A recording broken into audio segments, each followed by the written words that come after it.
آئیے جانتے ہیں آج حضرت لوط علیہ السلام کے بارے میں۔ حضرت لوط علیہ السلام حضرت ابراہیم علیہ السلام کے بھتیجے تھے۔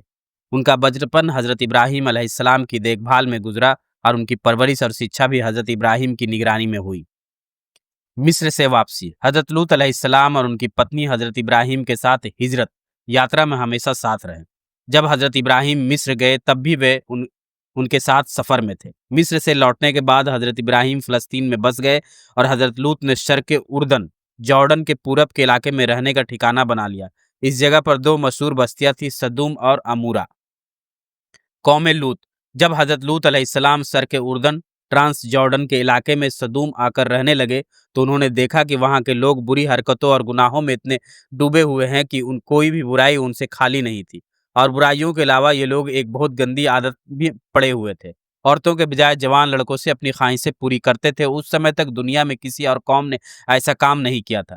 یہی بدقسمتی قوم تھی جس نے اس گندی عادت کی شروعات کی، اور اس سے بھی زیادہ برا یہ تھا کہ وہ اپنی اس گندی حرکت کو برا نہیں سمجھتے تھے، بلکہ کھلے عام اور فخر کے ساتھ کرتے رہتے تھے۔ قرآن سورہ الاعراف میں آتا ہے، اور یاد کرو جب تم لوط نے اپنی قوم سے کہا، کیا تم ایسے گندے کام کر رہے ہو جو تم سے پہلے کسی نے دنیا میں نہیں کیے؟ تم عورتوں کے بجائے مردوں سے اپنی خواہش پوری کرتے ہو، بے شک تم حد سے گزر چکے ہو۔ حضرت لوط اور تبلیغ حق کیا تھی؟ ان حالات میں حضرت لوط علیہ السلام نے انہیں ان کی بہائی اور گندی عادتوں پر ٹوکا اور سمجھایا کہ وہ شریف اور پاک صاف زندگی اپنائے۔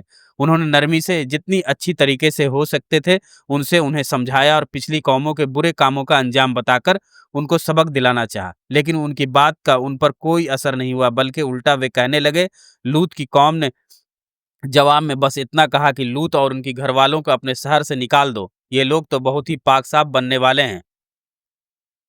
اصل میں یہ ان کی مذاق اڑانے والی بات تھی۔ وہ حضرت لوط علیہ السلام ان کے گھر والوں پر طعنہ کستے تھے اور ٹھہاکہ اڑاتے تھے کہ یہ بہت بڑے نیک اور پاک لوگ ہیں، ان کا ہماری بستی میں کیا کام؟ ان کی نصیحت سن کر غصے میں کہتے، اگر ہم گندے اور بے حیا ہیں اور یہ اتنے پاک صاف ہیں تو پھر انہیں ہماری بستی سے نکل جانا چاہیے۔ حضرت لوط علیہ السلام نے پھر ایک بار سب کے سامنے انہیں سمجھایا اور کہا، تمہیں اتنی بھی احساس نہیں رہا کہ یہ سمجھ سکو کہ مردوں کے ساتھ بے حیائی کرنا، چوری ڈکیتی اور اسی طرح کی بری عادتیں بہت ہی گندے کام ہیں۔ تم یہ سب کرتے ہو اور کھلے عام سب کے سامنے کرتے ہو، شرمندہ ہونے کے بجائے بعد میں ان گناہوں کا ذکر اس طرح کرتے ہو جیسے کوئی بڑا کارنامہ کر دکھایا۔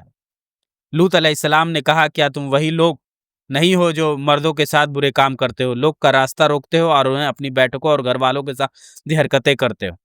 جب ان کی قوم نے یہ نصیحت نہ سنی تو غصے میں تلملا اٹھی اور بولی، لوط، اب یہ نصیحتیں اور ڈرانے والی باتیں چھوڑ دو۔ اگر ہمارے کاموں سے تمہارا خدا ناراض ہے تو اس سزا کو لے کر آؤ جس کا ذکر کر کے ہمیں بار بار ڈراتے ہو۔ اگر تم سچ کہتے ہو تو اب ہمارے اور ہمارے بیچ فیصلہ ہو جانا چاہیے۔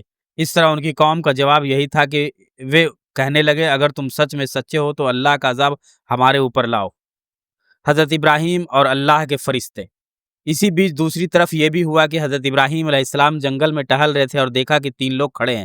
حضرت ابراہیم بہت نرم اور مہمان نواز آدمی تھے اور ہمیشہ مہمان کے لیے کھانا بچھا رکھتے تھے، اس لیے انہوں نے تینوں کو دیکھ کر بہت خوشی سے بلایا اور گھر لے آیا اور بچڑے کا مانس کاٹ کر تندور میں سیکا اور مہمانوں کے سامنے رکھ دیا، لیکن انہوں نے کھانا لینے سے منع کر دیا۔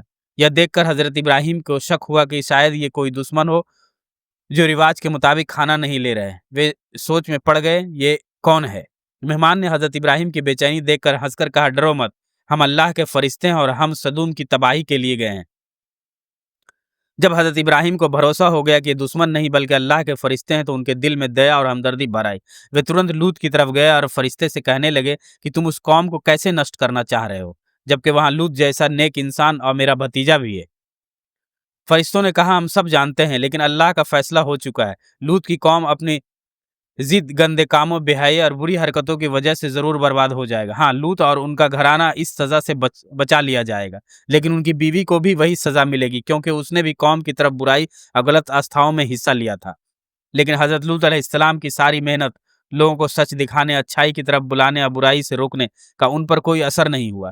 وہ اسی گندی زندگی میں ڈٹے رہے۔ حضرت لوط نے انہیں سمجھایا، کیا تم یہ نہیں سوچتے کہ میں دن رات تمہیں سیدھے راستے کی طرف بلاتا ہوں، لیکن کبھی میں نے تم سے اس کا کوئی انعام نہیں مانگا، کبھی کوئی محنتانہ نہیں لیا۔ میری نظر میں تو تمہاری بھلائی اور کامیابی ہی سب سے اہم ہے، لیکن تم ہو کہ میری بات پر ذرا بھی دھیان نہیں دیتے۔